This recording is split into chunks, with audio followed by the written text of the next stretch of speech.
Oke, pada kesempatan kali ini saya akan menjelaskan materi tentang e-bisnis dan e-commerce. Di sini sebelum kita masuk ke materi e-bisnis yang lebih dalam lagi, sebelumnya saya akan meluruskan bahwa e-bisnis dan e-commerce itu adalah sesuatu yang berbeda. Nah, apa sih letak perbedaannya? Silahkan disimak. Yang pertama, saya akan menjelaskan apa sih e-bisnis itu gitu.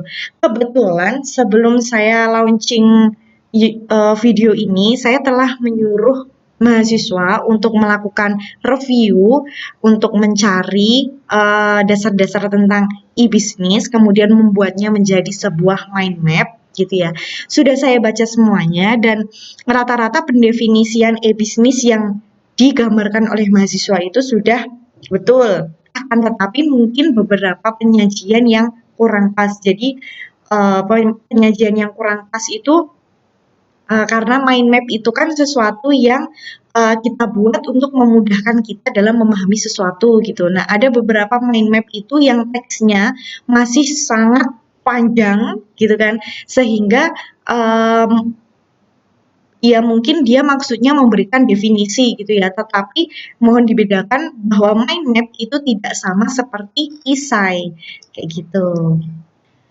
Nah, di sini yang saya berikan, yang saya tekankan, keyword dalam memahami e-bisnis itu yang pertama adalah pelayanan. Nah, pelayanan di sini yang dimaksud pelayanan bukan sebatas pelayanan penjualan saja ya, akan tetapi pelayanan pada seluruh aspek yang ada di dalam bisnis itu.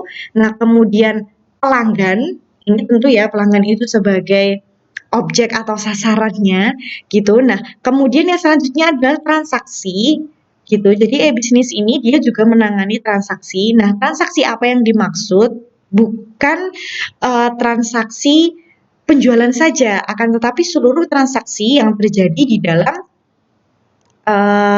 sebuah bisnis atau pada perusahaan tersebut kayak gitu. Nah, kemudian ada juga rekan bisnis. Rekan bisnis ini baik dia sebagai investor, kemudian atau rekan bisnis dalam hal pengadaan seperti supplier ini, atau rekan bisnis transportasi, kemudian penyedia jasa pembayaran. Sekarang ada banyak ya, ada yang elektronik, uang elektronik, ada yang bank dan lain sebagainya, itu termasuk rekan bisnis, belum lagi apa namanya orang-orang atau pihak-pihak tertentu yang sengaja menawarkan kerjasama dalam hal iklan seperti pembuatan konten, digital marketing, seperti itu.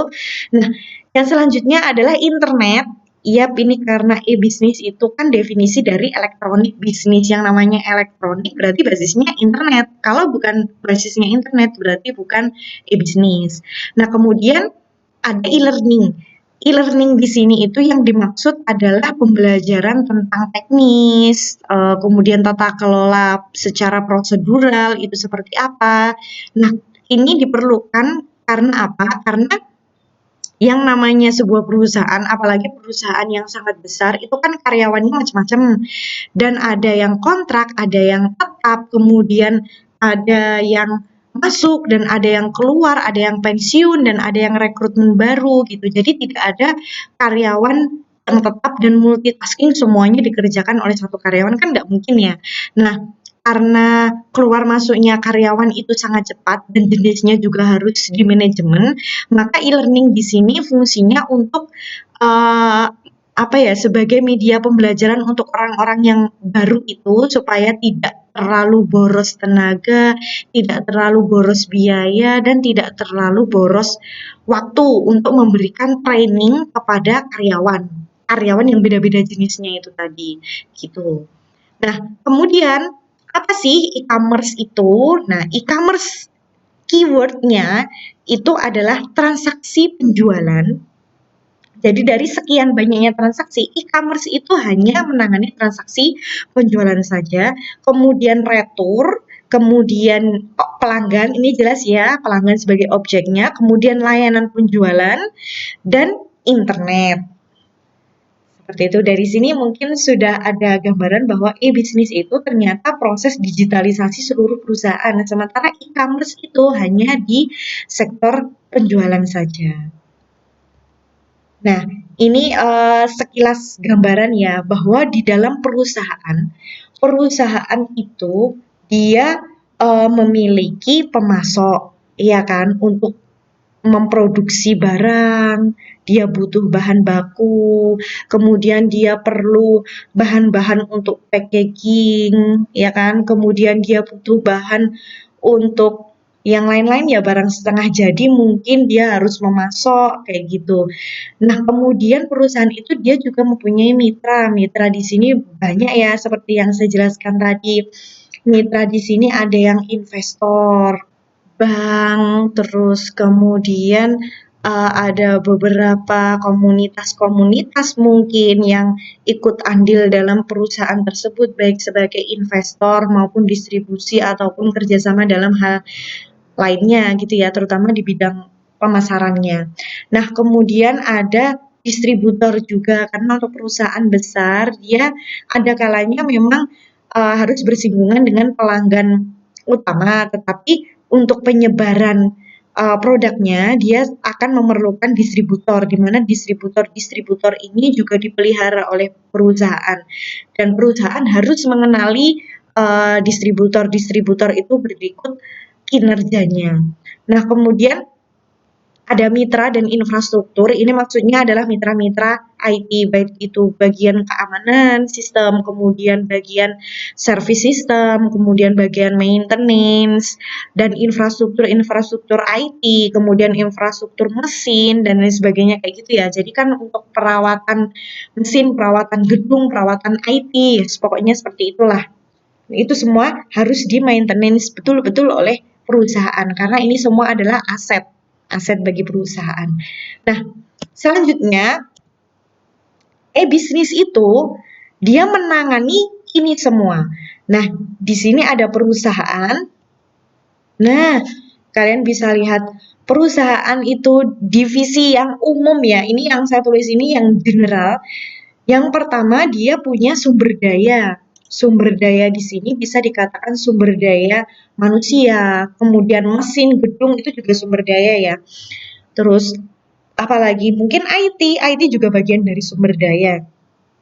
Tetapi infrastrukturnya, nah misalkan dia butuh IT, berarti infrastrukturnya itu juga termasuk sumber daya. Nah, ini masuk ke sini. Kemudian ada lagi keuangan, ya ini divisi yang paling krusial dalam perusahaan. Biasanya ada banyak divisi yang terkait dengan keuangan. Kadang-kadang keuangan kan ada yang dipisah. Ada konsultan, kemudian ada audit, kemudian ada bagian keuangan, finance, terus ada admin, kemudian nanti yang bagian penjualan nanti apalagi penerimaan atau apa gitu namanya. Jadi banyak banget dia tergabung dalam divisi keuangan. Nah, kemudian di sini ada bagian IT, kemudian ada bagian produksi, manufacturing, ini belum lagi kita bahas soal quality control, operator dan lain sebagainya ya. Terus ada gudang atau logistik, ini yang biasanya menyimpan barang masuk mulai dari bahan baku sampai bahan yang udah jadi. Nah, kemudian ada penjualan. Nah, penjualan ini dia pekerjaannya ya menjualkan barang, deal-dealan sama pelanggan, dia mencari pelanggan, membina hubungan dengan pelanggan, kayak gitu. Nah, terus kemudian maintenance ini baik itu maintenance IT, maintenance perusahaan apa namanya? Maintenance IT atau maintenance mesin-mesin yang ada di dalam perusahaan atau mungkin maintenance ruangan, inventarisasi kayak gitu. Nah, kemudian ada distribusi. Distribusi ini gini. Jadi ada beberapa kasus pabrik-pabrik yang besar itu mereka mempunyai warehouse. Jadi warehouse itu kayak gudang, dia ditempatkan di titik-titik tertentu yang titik-titik tertentu itu tuh dipandang sebagai titik yang strategis untuk menyebarkan barang-barangnya ke distributor-distributornya seperti itu. Jadi jangan dipikir distribusi itu proses ada penjual, ada pembeli beli ke penjual, terus penjualnya packaging atau ngepak gitu, kemudian kita kasih ke JNE atau JNT kayak gitu terus didistribusikan oleh mereka gitu. Enggak gitu konsepnya. Jadi perusahaan itu kan mereka mempunyai banyak sekali barang atau jenis produk. Nah, barang itu kemudian apa namanya disebarkan ke distributor-distributor tetapi melalui beberapa warehouse yang sudah ditentukan oleh mereka. Kayak misalkan untuk perusahaan yang internasional kayak apa perusahaannya P&G, tahu kan? Jadi perusahaannya Pantene, kemudian Head and Shoulders kayak gitu yang dia di hampir setiap negara itu ada gitu ya. Nah, itu biasanya mereka mempunyai warehouse di masing-masing negara. Biar apa? Biar perputaran atau rantai distribusinya itu jelas gitu loh. Misalkan saya mau menyebarkan produk saya dari Inggris misalkan, dari Inggris ke Indonesia. Nah, Indonesia itu nanti di-drop kemana dulu? Masa iya kita dari Indonesia terus nanti mau kita sebarin ke distributor sendiri-sendiri COD-an gitu. Nggak bisa ya kalau di apa namanya skala besar gitu nggak ada. Jadi mereka mempunyai warehouse-warehouse di mana nanti kalau warehouse sana mulai kosong nanti dipasok dari warehouse terdekatnya kayak gitu. Jadi distribusi ini pun dimanajemen oleh perusahaan dan e-bisnis juga menangani proses distribusi ini. Nah, kemudian ada intelijen. Intelijen ini yang biasanya kan kalau perusahaan itu semakin dia berkembang, data dan informasinya itu semakin banyak sekali kan.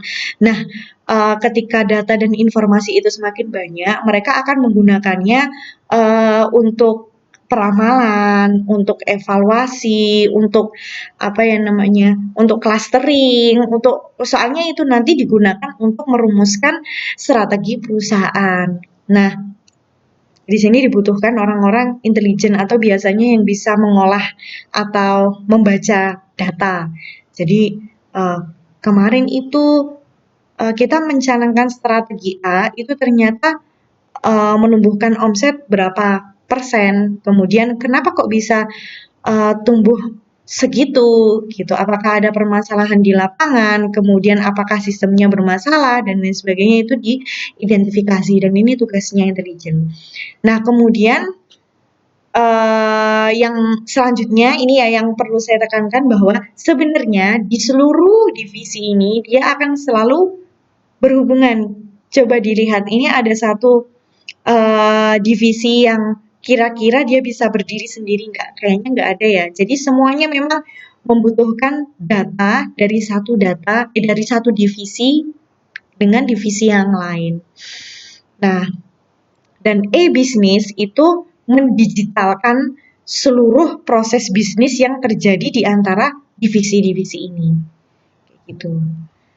Nah, kemudian sementara bagaimana dengan e-commerce? Nah, kita balik lagi nih ke tugas dari divisi penjualan. Yang pertama, dia adalah memasarkan produk. Nah gini ya, memasarkan produk itu tidak sama dengan konsep kita buat e-commerce. Misalkan kita buat website untuk menjual barang kita, kemudian kita taruh foto produk kita di sana atau menaruh review di sana itu sebagai bagian dari pemasaran. Sebenarnya bukan sesingkat itu konsepnya. Memasarkan produk, yang namanya memasarkan itu membuat orang tahu, membuat orang lain itu lebih tahu dengan keberadaan kita. Kemudian nanti kalau mereka udah mengenal kita, baru mereka akan mengenal produk-produk kita. Jadi tidak sesimpel permasalahan, solusinya maksudnya tidak sesimpel memberikan solusi seperti kita tinggal buat website yang menampilkan foto-foto kita. Ya orang-orang bisa tahu alamat website kalian tuh dari mana kan gitu. Nah, memasarkan produk di sini mencakup iklan, juga termasuk pembuatan konten, kemudian juga termasuk multimedia untuk mengiklankan itu juga termasuk dalam pemasaran produk gitu ya. Jadi besok kalau misalkan mau buat skripsi, ada yang bikin e-commerce untuk memasarkan produk, itu kurang tepat gitu ya. Karena memasarkan produk itu membuat orang lain itu tahu soal produk kita. Jadi kalau kita membuat website tapi orang-orang nggak tahu website kita apa, ya sama aja gitu ya. Nah, kemudian yang selanjutnya adalah closing. Closing ini maksudnya, tahulah ya closing pelanggan. Jadi misalkan ada, kita menawarkan, terus kemudian mereka deal sama kita, mau membuat kesepakatan, oke, itu closing. Nah, kemudian sama melayani pelanggan dan menyelesaikan masalah, gitu. Jadi kan kadang pelanggan ada komplain, kemudian ada barang yang harus diretur, kemudian ada yang tanya-tanya tapi nggak beli, kayak gitu tetap harus dilayani. Dan misalkan ada pengiriman yang ternyata terkendala, misalkan karena PSBB, atau terkendala karena bencana dan lain sebagainya, itu tetap harus diselesaikan. Jadi komunikasi lah intinya, membina komunikasi dengan pelanggan. Nah, kemudian yang selanjutnya adalah menerima dan memproses pesanan pelanggan. Nggak cuma menerima toh atau memproses saja, tetapi menerima dan memproses pesanan sampai pesanan itu sampai ke pelanggan.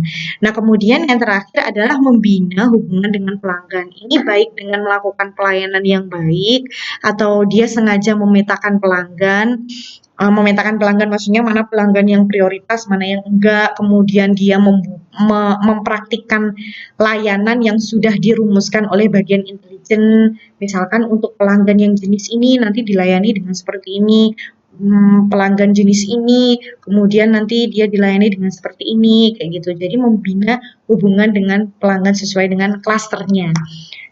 Kalau misalkan dalam perusahaan itu memang tidak ada klaster-klasteran pelanggan, ya berarti semuanya dibina hubungannya dengan baik. Tetapi apa ya, strategi yang seperti itu kurang tepat sasaran sebenarnya. Jadi kalau dari segi moralitas sih, yang namanya pelanggan itu dia beli barangnya kita, ya kita harus melayani mereka dengan sebaik-baiknya. Iya, memang sebaik-baiknya, tetapi reward atau hak yang seharusnya dia dapatkan itu harusnya memang di clustering gitu. Karena untuk apa ya?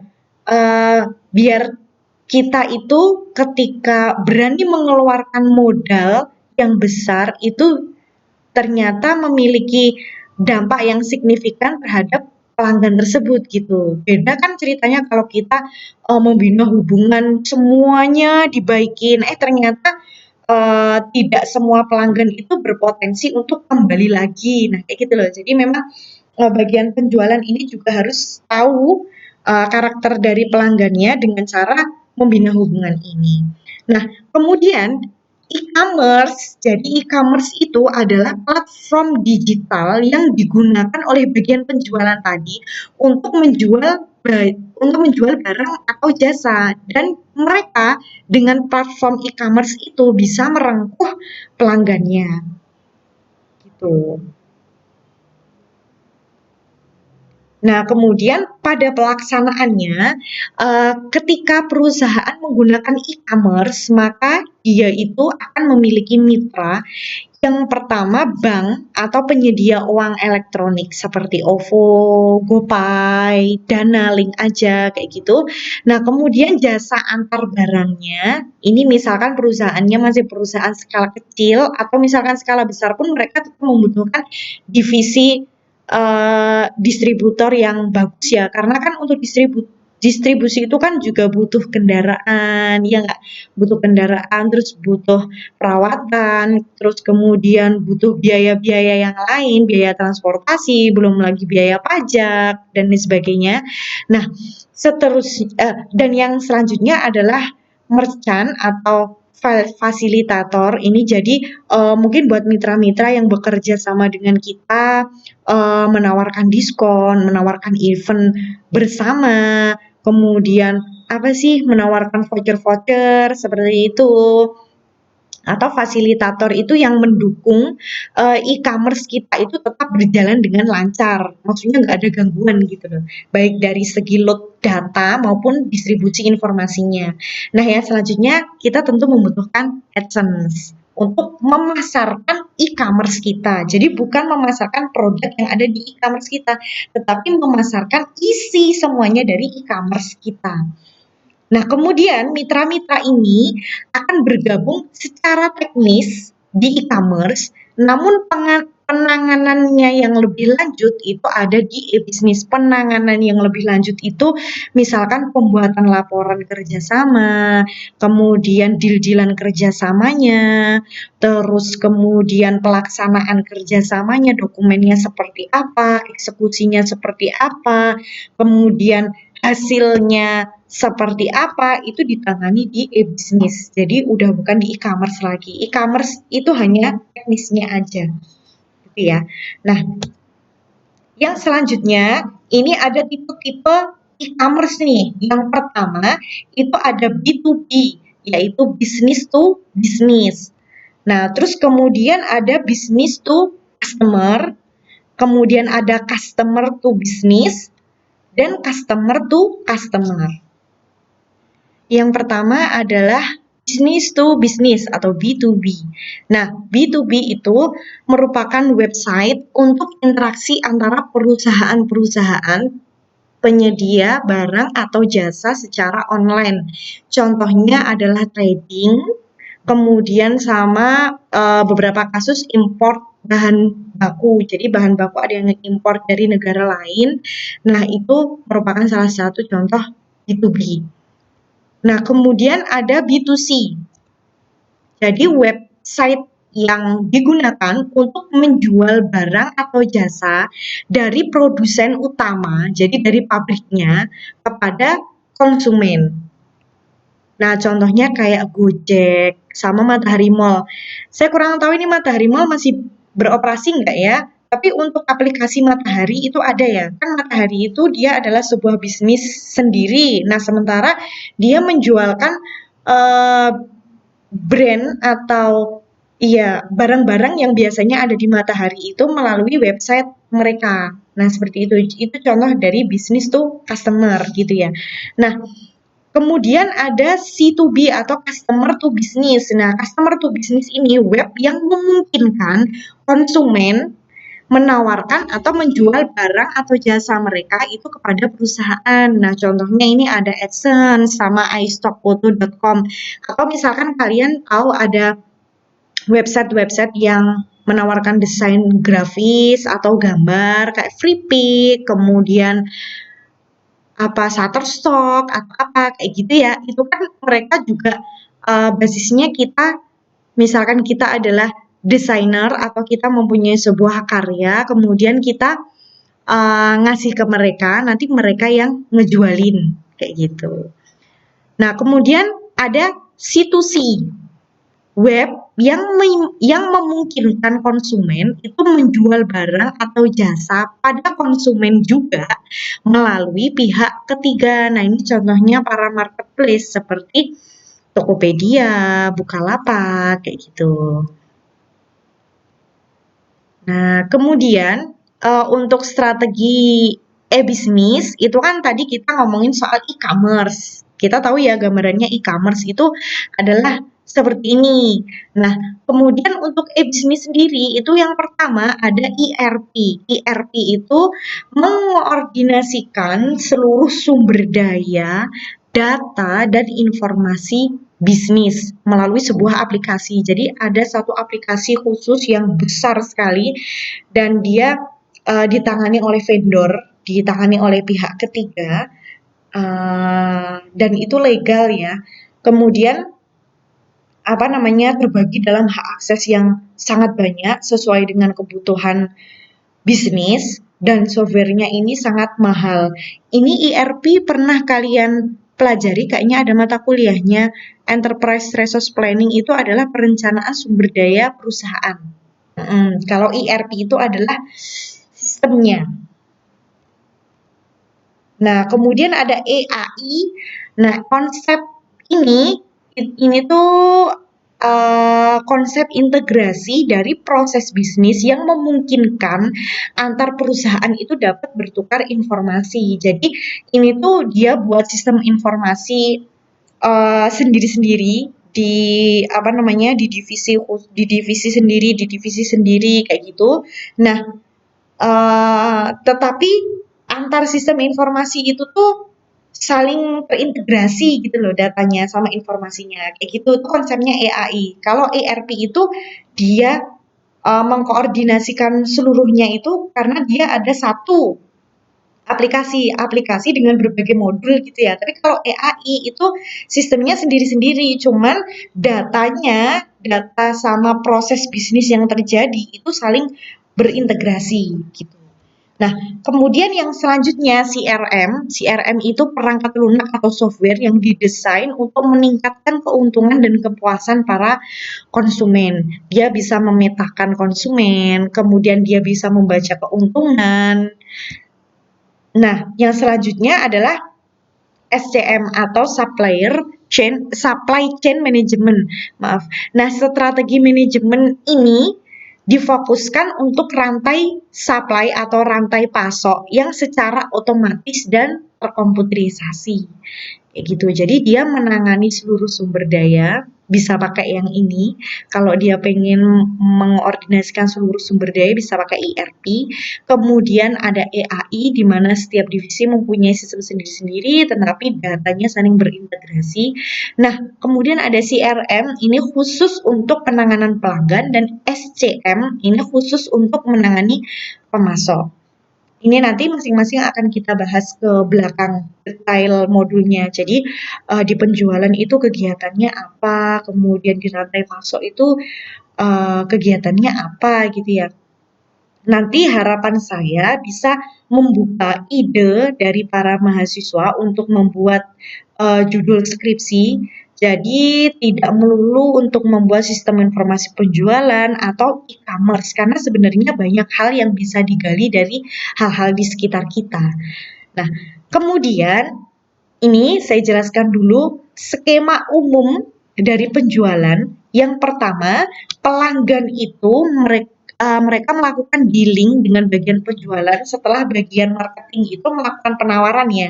Jadi kalau marketing melakukan penawaran, dia bikin iklan dan lain sebagainya, pelanggan akan melakukan dealing dengan bagian penjualan. Nah, di sini bagian penjualan itu memastikan dulu barang atau jasanya itu tersedia atau tidak gitu dan kemudian melakukan negosiasi. Negosiasi itu terkait dengan jadwal pengiriman, distribusi dan lain sebagainya ya.